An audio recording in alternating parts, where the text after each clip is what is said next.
Iyon mga boss, ito yung sasakyan ni dating Governor Chavit Singson, nahuli ng mga MMDA na dumaan sa EDSA busway mga boss. Pero hindi kagaya ng iba, agad naman humingi ng sorry si Chavit Singson at saad pa niya ay handa siyang magbayad ng 100,000 reward sa mga MMDA nakahuli sa kanya. Pero mga boss ay pinatikitan ni Chavit Singson yung kanyang dalawang sasakyan at saad pa niya ay huwag tularan ang kanyang ginawa at umano'y sinabihan niya na ang kanyang driver dito. So ating pakinggan yung pahayag ni Chavit Singson mga boss. Magandang oras po sa inyo lahat. Gusto ko lang po magpaliwanag sa nangyari kanina na nahuli sa bus lane.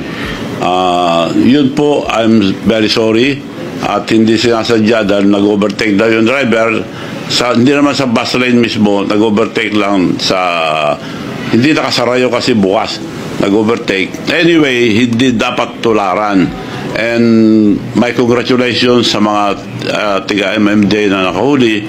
Hindi po ako galit doon.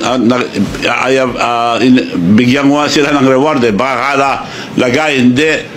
Kakausapin ko, hinahanap ko ngayon si Chairman Artes na bigyan ko ng premyo mga nakahuli sa akin, bigyan ko ng 100,000 aside sa multa ng lisensya.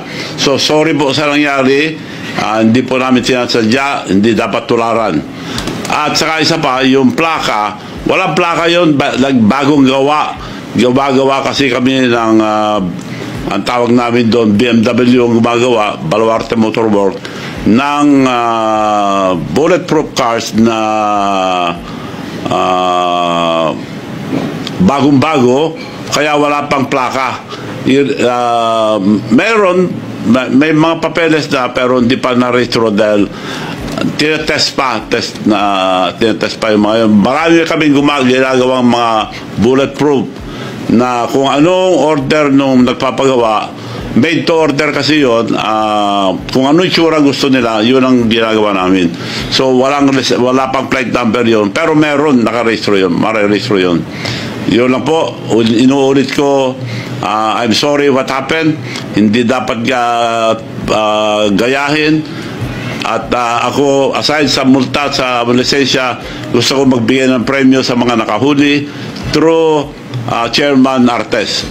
So, pasensya na po, I'll be giving 100,000 sa mga nakahuli. Salamat.